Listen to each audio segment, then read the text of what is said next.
దేవుడికి ఇష్టడుగా ఉండాలంటే నీలో ఎప్పుడు కూడా కనిపించాల్సింది విశ్వాసము. నీ విశ్వాసం ఒక వ్యక్తిని బట్టో, ఒక పనిని బట్టో, ఒక కార్యాన్ని బట్టో తగ్గిపోవటానికి వెళ్ళలేదు, కానీ ప్రభువును బట్టి నీ విశ్వాసము దినదినము అనుక్షణము పెరుగుతూ ఉండాలండి. నువ్వు అన్ని సమయాల్లో ప్రతి సెకను ప్రభువునందు విశ్వాసము కలిగి ఉన్నట్లయితే సెకనులలో అద్భుతాలు చూస్తావు యేసు నామములో.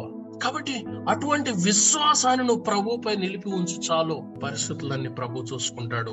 నీ భారాలన్నీ ఆయనకు అప్పగించేయాలి. నీ బాధలన్నీ, నీకున్న టెన్షన్స్ అన్ని, నీకున్న ఆలోచనలన్నీ ప్రభువుకి అప్పగించేయాలి. నీకు అప్పగించినట్లయితే మహా ఆశ్చర్య కార్యాలు చేయడానికి నా దేవుడు సమర్థుడు. ఆ అనుభవంలోనికి మనం ధ్యానంలోనికి వచ్చిన తర్వాత దేవుణ్ణి మనం ఘనపరచాలి, దేవుణ్ణి స్తుతించాలండి. ఒకటండి, మీ జీవితంలో అద్భుతం చూడాలంటే యేసయ్యను పొగడాలి, ఆయనను స్తుతించాలి. కార్యం జరిగినప్పుడు స్తుతించడం కాదు, అనుదినము ఆయనను స్తుతించేవారుగా ఉండాలి. మీ జీవితంలో ఇప్పటి వరకు నువ్వు ఆశ్చర్యకార్యం అంటే రుచి చూడలేదేమో, ఒక గొప్ప మార్పులు రుచి చూడలేదేమో. దేవుడు ఈ దినము నుంచి నీ జీవితంలో అట్టి గొప్ప మార్పులు చూచేవాడిగా అనుభవంలోనికి నా దేవుడు తీసుకుని రాబోతున్నాడు. ఆశీర్వాదకరమైన స్థితిలోనికి నా దేవుడు స్థిరపరచబోతున్నాడు. నిమిత్తమై నీ నుంచి కావాల్సింది యేసయ్య అంటే గొప్ప విశ్వాసం నీకు కావాలి. అటు విశ్వాసంలో స్థిరపడి కొనసాగుతూ ఉండాలి.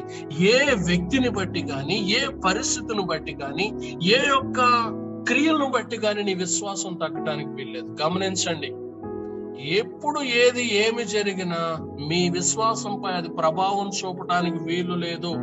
ఎప్పుడు కూడా ఏ పరిస్థితులైనా నష్టం వచ్చినా, లాభం వచ్చినా, ఆరోగ్యం ఉన్నా, అనారోగ్యం ఉన్నా, ఏ పరిస్థితుల్లో ఉన్నా నీ విశ్వాసంలో నువ్వు ఎదుగుతూనే ఉండాల. ఆ అనుభవం ఎక్కడికి తీసుకొస్తుందంటే ధ్యానించే అనుభవంలోనికి తీసుకొస్తుంది. దేవుని మాటలు ధ్యానించినప్పుడు మనము గొప్ప ఆత్మ జ్ఞానాన్ని అందుకుంటాం.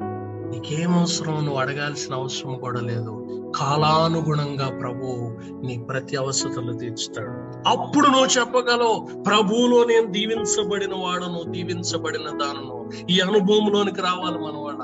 ప్రభువు నాకు కావాలి. ప్రభువును స్తుతిస్తూ ఆయనను ధ్యానిస్తూ ఉన్నప్పుడు, దేవా నాకు ఇది కావాలి, దేవా నాకు ఈ ఇబ్బంది ఉంది, దేవా నాకు ఆలస్యం జరుగుతుంది అని నువ్వు మొరపెట్టుకునే సమయం వరకు దేవుడు తీసుకుని రాడు. నిన్ను ముందుగానే అడగక ముందే దీవించే దేవుడు మన దేవుడు. ఆ అనుభవంలోనికి నువ్వు రావాలి. అనుభవంలోనికి రావాలంటే ఇదిగో ఈ క్రమంలోనికి రా, ఈ ధ్యానములోనికి రా.